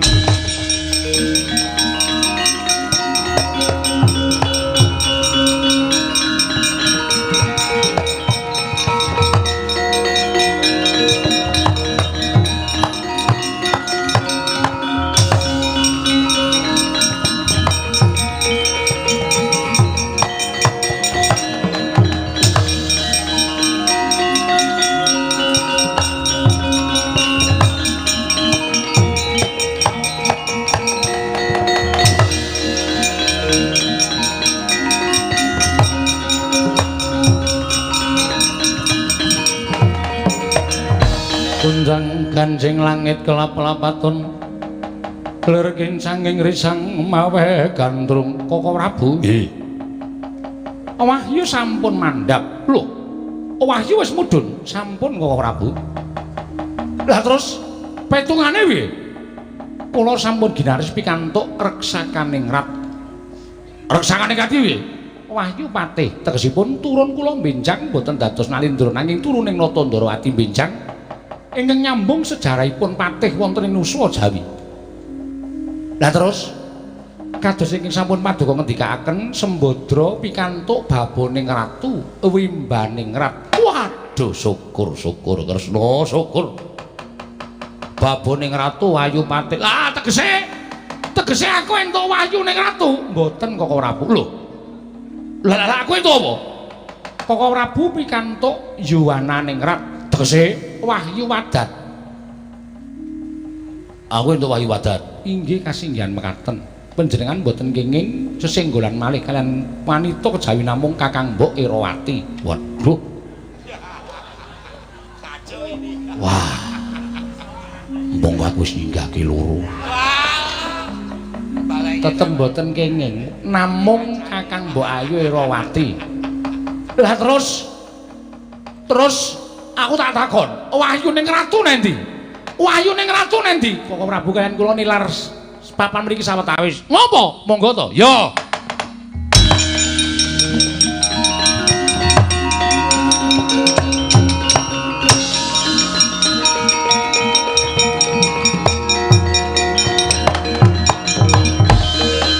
Kunjang ganjing langit kelap-kelapaton lir kincanging risang mawe gandrung sejati kang pranyata Sang Dyayu lara ireng pinangku dening Sang Permadi anggenipun mawi aji panglemunan mila datenama kalamun boten kasat mripat dangu sangsaning dangu kaprawasa ing nafsu wekasan wudar kang aji panglemunan saya dangu saya ketawis gemermeng Sang Permadi angrurum Sang Dyayu lara ireng jejimating tilam sari sawang purnama cahyamu wernes kamandyan liringmu pandham kamarutan sumbaga anuju prama dedeg mandra rangkung Kakang Mbok Apa ora krasa yen to tak kangeni pirang-pirang dina iki dina samengko wis kelakon penjangkaku kelawan ketemu karo Kakang Mbok.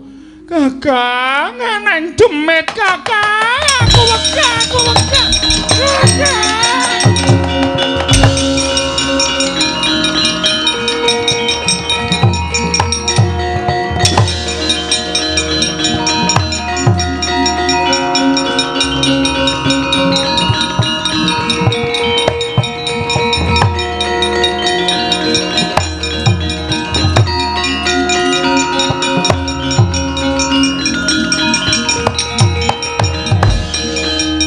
Aku takon karo Kresna Gage Wangsulana. Wahyu ning ratu tiba sapa? Si Aden entuk Wahyu Patih, Wara Sembadra entuk baboning ratu, aku entuk Wahyu Wadat. Tak trima ora apa-apa. Ning aku tak takon Wangsulana ben aku nari Pertitis. Wahyu ning ratu nendi? Apa Wahyu ratu misah lawan Wahyu Patih, misah karo baboning ratu? Kakang, ngon sepasariyane ning demit Kakang. Mati aku Kakang. Sembodra ning apa? Kowe tak tinggal ning sela gilang loko tadi mlayu-mlayu. Kowe bengok-bengok, kok weden. Kowe gila nang apa? Kakang. Ora nyono jebul nggonku lungguh ning watu mau dipangku demit. Dipangku wujuding setan. Lho. Dipangku demit piye? Dipangku demit Kakang bareng Kakang sakarone ninggal astana Gadamadana. Demite ngumrum karo aku Kakang. Aku wedi Kakang. Iblis banget mbebeto atine Baladewa kepat. Kabeh cewek.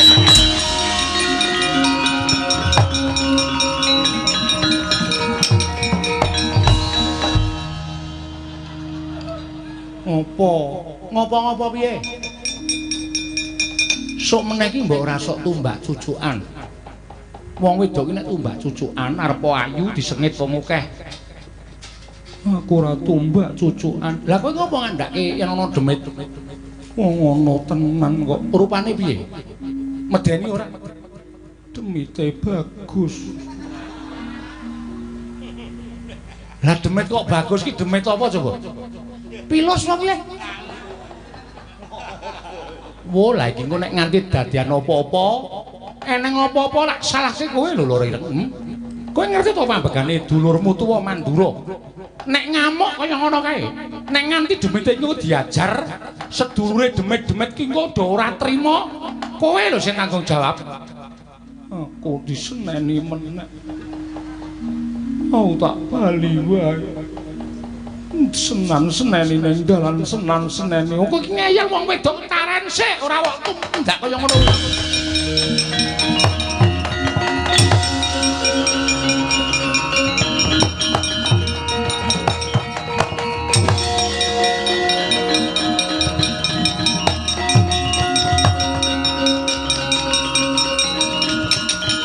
Wah, mati kowe menungso tataran. Wah, wani bebeto atine Baladewa. Demet kaya ngene, jaluk diajar kowe. Motor sine sampe kaya kowe wani bebeto karo loro ireng.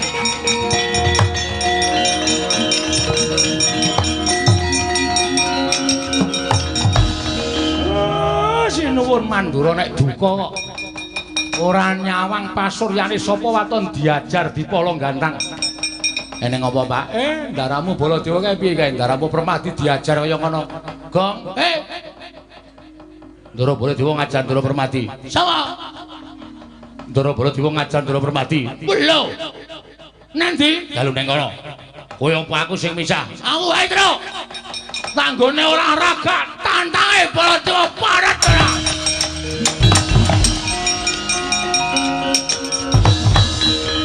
Tak dongak-dongake tabrak truk.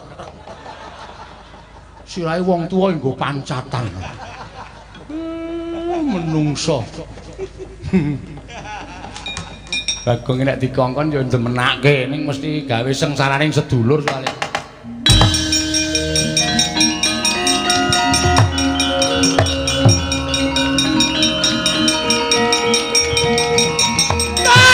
Mati wae dening aku. Wani bebeto karo atine Baladewa. Brata Jaya lara ireng atiku.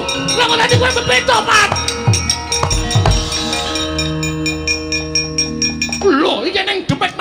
piye matamu iki? Lho iki. Lho, Bagong lho iki. Culke ora? Culke ora? Ora tocolke. Ndaraku cilik lara, babak kilut. Iya. Anu babak kulite putung balunge ijole Prabu Baladewa. Culke ora? Ora tak culke aku mlayu ning Saptarga tak kandhake Ndara Brata Simping. Ae nesu ning klerak-kleru. Wektune selak entek ora ndang rampung-rampung. Bratasena remok kowe. Lho, aku ora wedi. Kowe truk yo, dandan aja truk yo. Gandake tenan yo. Piye sik iso misah ora? Ora e. Aku mau amune arep misah. Wes ben wani bebeto karo adikku loro ireng. Hukumane ya kaya ngene iki, Barat.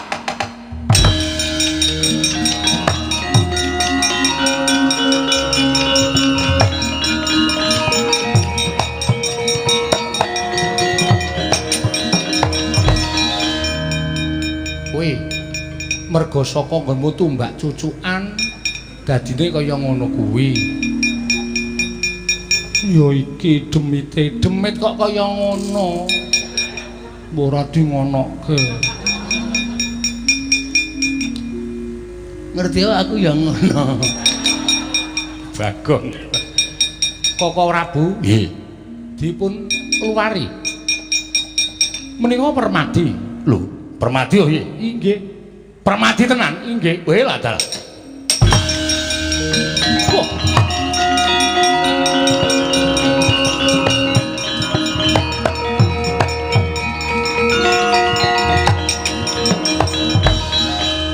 Samenika sampun pinanggih. Ketemu piye? Ingkang pikantuk wahyu ning ratu mboten sane kejawi namung Permadi. Lho kok sik. Permadi kok entuk wahyu ratu iki Permadi iki mau ning Astana Gadamadana. Koko Prabu lenggah sela dipun jongkongaken menika ingkang jongkongaken sanes ingkang Mbau Reksa. Lah sapa? Lah inggih Permadi. Wong sing dikarepke lungguh ning sela menika mboten kok kula kaliyan panjenengan ning lara ireng. Wah, setan lho. Kowe Permadi ngono sing ngakon sapa? Permadi, wonten dawuh. Sing ngakon sapa? Ingkang dawuhi Kakang Semar. Wah, Semar ki wong tuwa kok ya akale kok ya werna-werna to. Piye, ra trimo karo bapakku piye? Ora apa-apa. Ra trimo tak kandhake saiki. Mar Petrus sangkeme. Gene ro Semare wedi. Sapa-sapa diamuk, sapa-sapa diamuk. Piye karepe? Blegegek jengkulmu mlocot. Bagong aneh-aneh ra. Yo Kresna yen pancen kaya mengkono. Aku ora apa-apa. Permadi ya turas Mandura, Permadi iki putrane Bibi Kunti Kalibrata. Kok ora apa. Bae.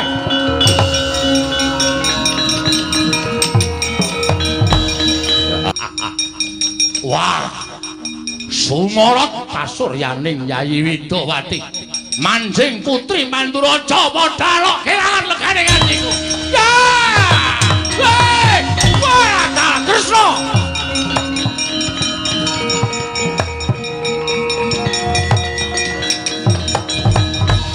Yayi Prabu, Sembadra ilang, ana regemeng-regemeng ireng nyaut para Sembadra.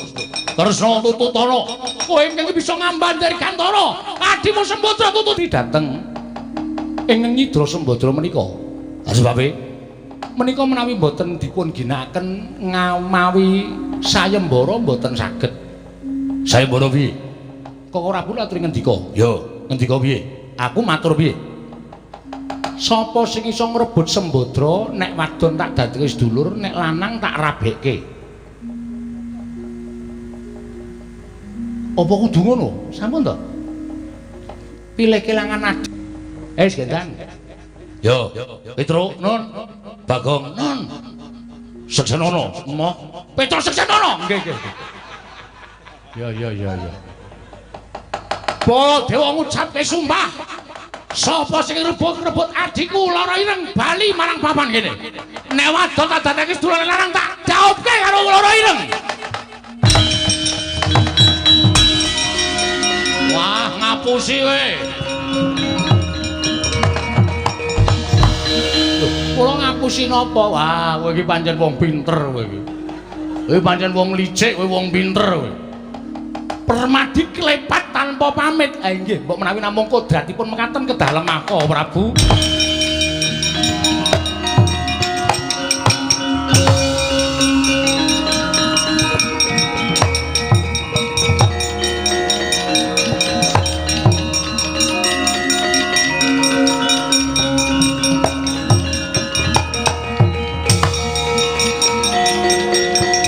Balekno ora bakal tak balekke. Ora bakal tiba ning Padasuri. Nanging kowe bakal tiba ning kasur babut. Kowe bakal minengku garwa Nalindra ing tawang gantungan. Ya kuwi Prabu Godayitma.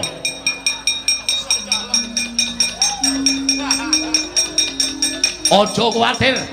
Kowe mesti bakal tak jauh. Ya ampun.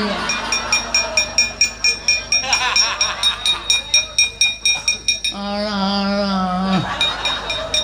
Prabu Godayitma. Piye? Serius. Serius apa? Tenan kowe arep merabi karo aku? Iya. Lahir batin. Lahir batin. Ora gelo. Ora. Aku jane yo gelem. Aku isine. Kowe gelem? Gelem. Nggo apa aku prawan sak suwene. Nek wis ana sing mengku garwa ya bagaimana tak serahkan kesucianku kepadamu. Bali ana ing tawang gantungan. Heeh, ning medun sik. Lho, arep ngopo? Aku kepoyo. Ya medun. Medun. Landing. Ora. Kowe aja noleh ya. Ora. Mergo aku isin. Yo. Aku arep wong ayu nek nguyuh ngadeg. Lho. Mergane apa? Mergane kempolku gegeden. Andi aku nek ndodoki ora iso ngadeg. Yo. Wis urung. Wis gek noleh. Sawangan pasuryanku Prabu Godayitma. Yo, wah edan. Wah, sembotre. Wah! Hei! Iki mau sing tak tolong sembotre kok dadi menungsa kaya ngene piye? Aku padamu. Wah, ora sudi. Wah, ora. Aku padamu. Wah, ora wegah kok menungsa kowe.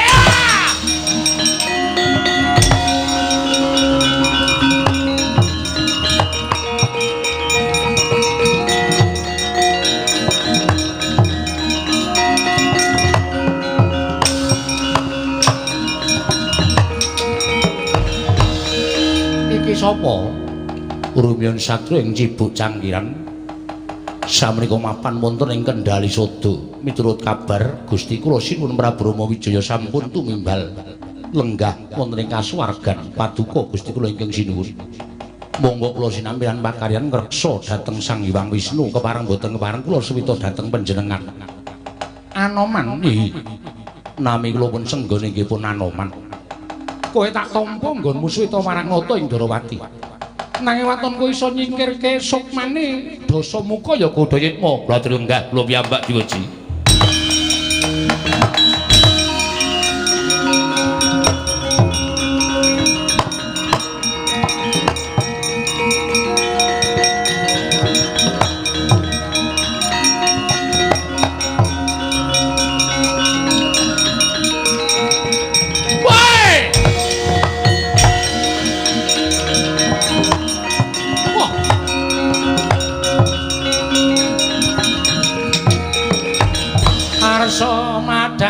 Jagat tok mungop-mungop.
purba sejati sampun tumedhak. Ya. Malah samangke kula pikantuk abdi enggal inggih menika pun Mayangkara inggih pun Anoman. Ya, pun Kakang Mayu Bagyo Sri Jumuru. Mugi-mugi dayaning wahyu sageta paring daya dhateng sinten kemawon saengga saged manjalma gesang ayem tentrem nirbaya nirwikara durga mendhak kalasena boten manggal setunggal menapa. Lan paripurnaning cariyos menika Kakang Semar sumangga Kakang kula sumanggaken. Matur sembah nuwun. Kula ingkang dipun paringi kalodhangan sepados munjuk atur. Sejatosipun wonten cariyos sedalu menika ngemu momot piwucal luhur gumantung sedaya anggenipun sami niti priksa dhateng lelampan menika.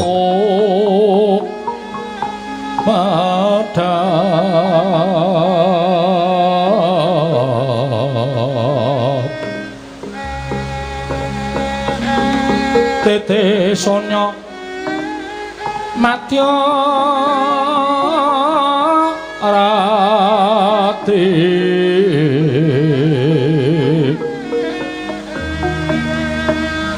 tumrang kandaning pos pita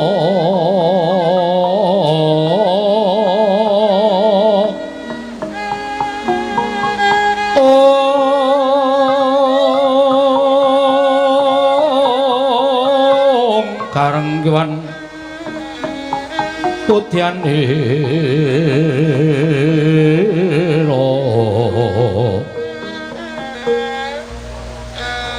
sang dwija warambreng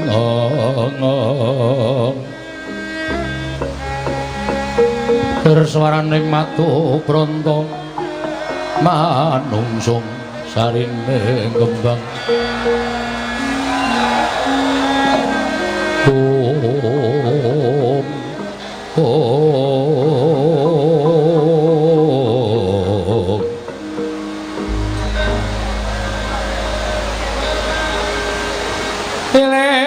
iler tandure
sing dalu dening ratri dening wonten kang kacarita omong sanggang pratangga pati jundul saking brawetan kalingamiga sarta gunung-gunung parandene bisa merbawani jagat raya dipitatasing kamandyan diwasana wau kauso wancine wis nganjik goro-goro apa to pertandane kang goro-goro nalika semanten namung kinarya ngurmati wijir pakuna kawan kula Semar Garing Pitul Semar Bagong ing samejekan madaning rombo alon alire rapat mono kawan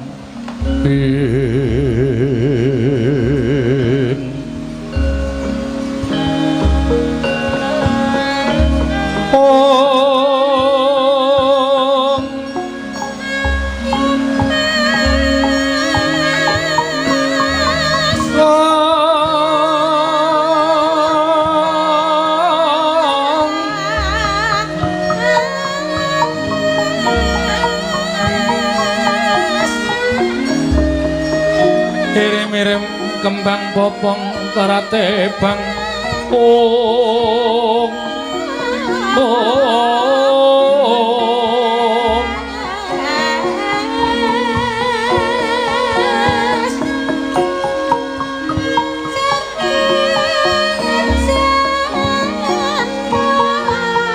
rayungan lung malengkung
Slendang biru, selendang biru, slendang biru, selendang biru, amonge among ngenaki hati Nora tekan batin setiamu selendang biru tetep ana janjimu. Ya. Tetep ana janjimu. Serapek.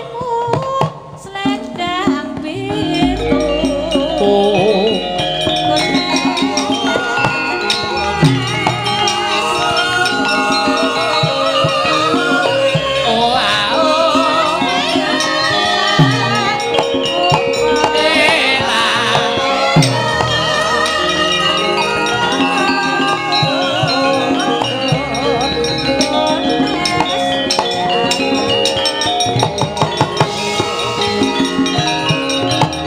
Dadak keramas aku. Mulane kaya ngati-ati, ora ngati-ati karang ketok iki ora ketara.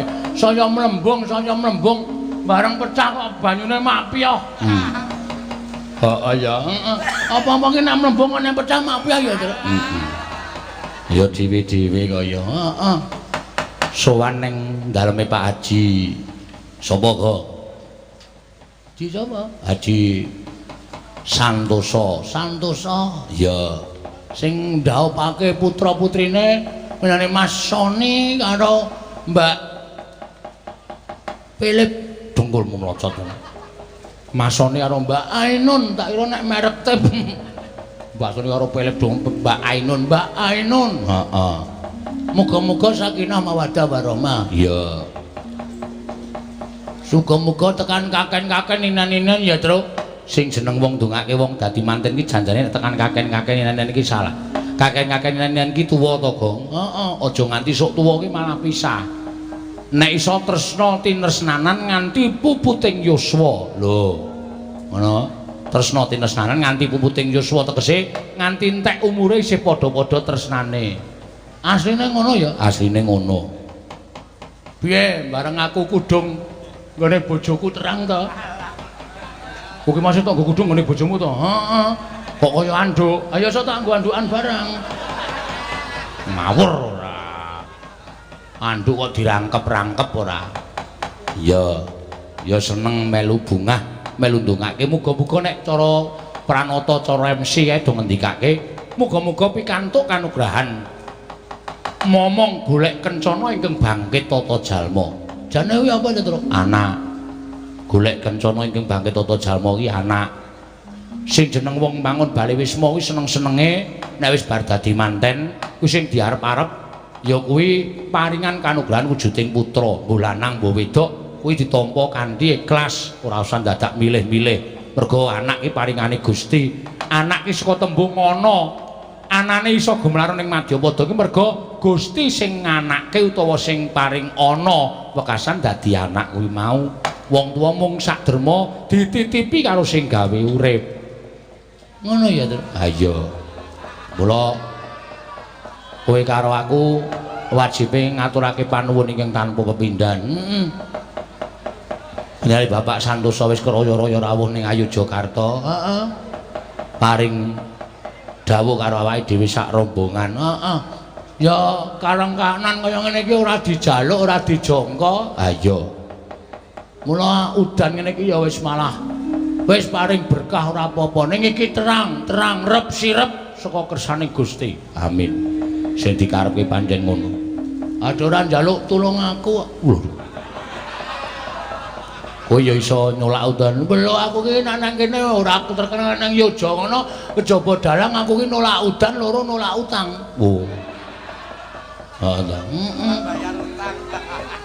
Nolak utang tegese ora tau bayar. Ha padha wae ora. Aku nek wis matek kaji terus sing jeneng mendung kuwi. Heeh. Singkirke ngetan kabeh tengah Padang. Ning wingan ana aku dipentungi karo sing digawe mergane. Mendunge tak singkirke ngulon ki ngulon kabeh bareng let 5 menit ngetan meneh nggawa kanca. Wah dadi terus banget malah. Oh, kok iso. Rapale kleru. Rapal kok kleru. Petro, apa Mas Garing? Ngene ya Dik Petro. Heeh. Iki awak dhewe ora mung ijen, isih dibantu karo Mas Duojo. Wah, Duojo. Duojo jo klithik karo jo kluthuk. Nggone arep dinggonke ngendi? Ngene wae. Awak dhewe kudu iso ngerti dagelan nek kudanan piye. Mula dikekke kono salon. Ya aja kaya ndagel kok dhewe-dhewe ora. Iya. Mangga dipun aturaken, mangga. Ayo. Nyuwun pangapunten bapak-bapak, mas-mas sing lenggah wonten mriku. Katuran semise sawetawis. Heeh. Oh, kukut.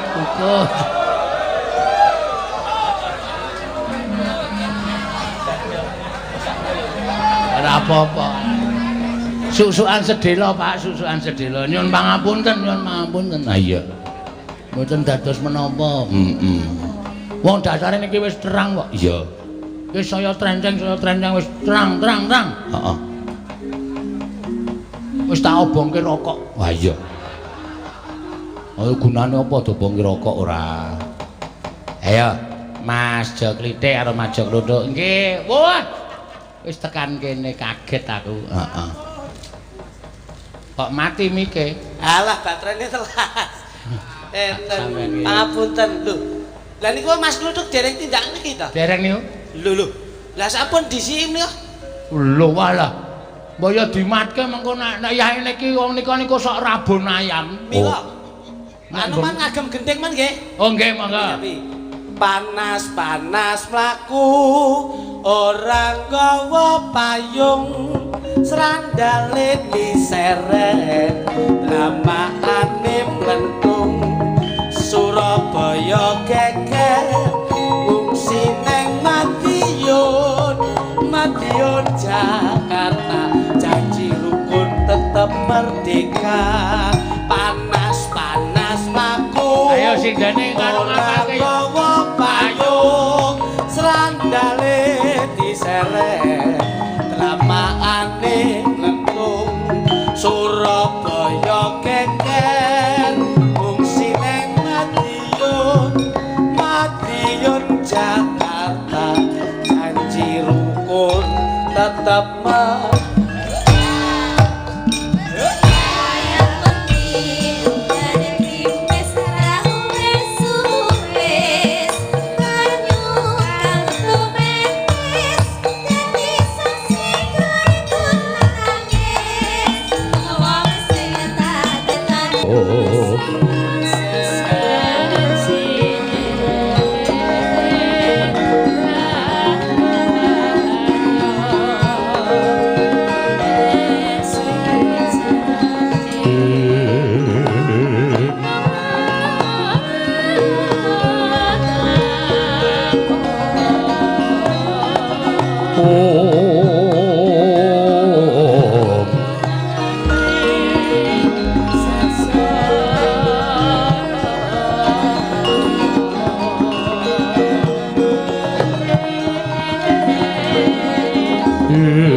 Al-Fatihah kujuk Kiseno Nugroho. Bismillah.